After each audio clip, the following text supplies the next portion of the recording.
Olá, eu sou o Alessandro, consultor aqui da Alperman, e hoje a gente vai falar sobre feedback.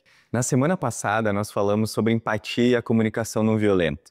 Hoje, vamos dar um passo além. Vamos falar sobre os feedbacks. E esse é um tema que gera arrepios em muita gente. Para alguns, feedback é sinônimo de bronca. Para outros, é aquela conversa desconfortável que dá vontade de fugir. Mas a verdade é que o feedback ele não é uma punição, ele não é um julgamento. O feedback ele é um cuidado, um desenvolvimento e uma conexão. E quando feito da forma certa, ele pode se transformar num aliado de líderes e de equipes.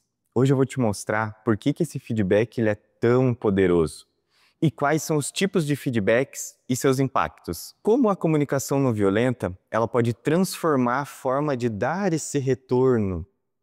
E ainda, vamos fazer junto alguns exercícios práticos para você começar a aplicar ele imediatamente. Então vamos lá, a gente vai falar sobre o balde de feedback. E aí eu quero começar a falar para você sobre uma metáfora que foi criada por Richard Williams. O balde de feedback, ele traz o seguinte: cada pessoa carrega um balde invisível. Esse balde ele é preenchido com os feedbacks que você vai recebendo. Reconhecimento, estímulo, correções construtivas. Mas também ele pode vazar. Quando você recebe críticas mal colocadas, uma ironia, ou quando simplesmente não recebe nenhum retorno. Se esse balde ele ficar vazio, junto com ele se esvazia a motivação, a confiança e até a sua performance. Agora, se o balde é bem cuidado, ele vai se encher de motivação, clareza e aquela vontade de evoluir. A pergunta é, o que você como líder anda colocando no balde da sua equipe? A gente vai falar sobre 4 tipos de feedback. O primeiro deles é o feedback positivo. A função dele é reforçar comportamentos desejados. Aqui tem uma diferença entre o elogio genérico e um feedback positivo estruturado. A estrutura dele é a seguinte: descreva o comportamento específico, mostre as consequências positivas, compartilhe como você se sentiu, conecte os valores e objetivos do time. Vamos entender num exemplo. Quando eu digo, bom trabalho na apresentação, eu poderia dizer da seguinte forma: na apresentação de ontem, você explicou o projeto com clareza. Isso ajudou todo o time a entender os próximos passos. E eu fiquei muito satisfeito em ver a sua autonomia. Esse tipo de postura fortalece nossa cultura de protagonismo. Você consegue perceber o impacto? Ele aumenta o engajamento, ele reforça a cultura e vai dar uma clareza sobre o que repetir. Já o segundo feedback a gente chama ali de corretivo. A função dele é alinhar as expectativas e estimular a evolução. Ele não é uma bronca, ele é um convite à melhoria. A estrutura dele é o seguinte: faça perguntas para gerar reflexão. Mostre a mudança necessária com clareza. Siga os protocolos quando houver justiça e transparência. Estabeleça limites temporais para essa mudança. Vamos de um exemplo. Você sempre atrasa relatórios. Isso é inadmissível. Agora, com exemplo conectado à CNV, eu notei que o relatório ele foi entregue 3 dias depois do prazo. O que aconteceu nessa situação? Nós precisamos garantir que a próxima entrega seja dentro do prazo, porque isso vai impactar o cliente. O que podemos ajustar para que funcione melhor? Observe o impacto. Aqui eu mantenho a confiança, eu mostro a transparência e eu evito o clima de punição. O terceiro feedback é o feedback que a gente chama de insignificante. O que ele é? Ele é um retorno vago, sem clareza. Um exemplo dele: legal a sua apresentação, precisa melhorar.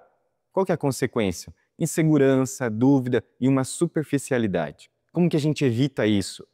Comece trazendo exemplos concretos, a intenção clara e direcione. O impacto disso, quando usado em excesso, ele cria uma cultura de superficialidade e desengaja talentos. O quarto é o feedback ofensivo. O que é? É o retorno carregado de julgamento, deboche ou uma exposição pública. Um exemplo ruim disso: a gente fala, você é desorganizado. Qual que é a consequência? Quebra de confiança, retaliação, até um pedido de desligamento. Agora com a CNV, quando a gente observa, notei que o relatório atrasou 3 dias. Quando a gente traz o sentimento, eu fiquei preocupado. Quando a gente traz a necessidade, eu preciso garantir previsibilidade. E quando a gente faz um pedido, você pode me avisar com antecedência se não conseguir cumprir um prazo? Olha o impacto disso. Ele substitui o ataque pela clareza e pela construção conjunta. Bom, agora vamos fazer essa conexão então do feedback com a CNV. Sem a empatia, o feedback ele vira uma crítica. Sem a CNV, o feedback vira imposição. Mas com os dois juntos, o feedback ele vira desenvolvimento. A CNV ela vai nos ajudar a transformar qualquer feedback em algo construtivo. Então, ao invés de julgamento, eu levo a observação. Ao invés da acusação, eu trago o sentimento. Ao invés da culpa, eu vou trazer a necessidade. E ao invés da ordem, eu vou trazer um pedido. E isso muda completamente a experiência de quem está recebendo. Agora eu quero te propor que a gente faça um exercício prático, tá? Separa a caneta, separa o papel e vamos pensar junto como você está fazendo seus feedbacks no dia a dia. Bora lá? Vamos começar por uma autoavaliação. Responde aí pra gente. Qual tipo de feedback você mais dá hoje? Ele é positivo, ele é corretivo, ele é insignificante ou ele está sendo mais ofensivo? Pensa em um feedback recente que não saiu bem. Qual que era a tua intenção por trás desse feedback? Como que a pessoa reagiu? Agora pare e reescreva esse feedback aplicando a CNV. Vamos começar pelo compromisso. Complete a frase. Nos meus próximos feedbacks, eu vou. Então, descrever fatos antes de dar a minha opinião ou sempre mostrar o impacto positivo desse comportamento.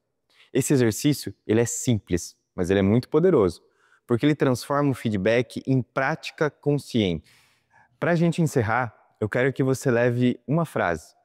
Feedback, ele não é bronca, ele é um cuidado. Quando você dá feedback com empatia, com observação, com clareza e pedido, você não apenas corrige ou elogia, você fortalece a confiança, engaja a sua equipe e constrói uma cultura de crescimento. Se esse conteúdo fez sentido para você, curta, se inscreva e compartilhe esse vídeo com outros líderes que precisam melhorar a forma de dar feedback. Até o próximo vídeo.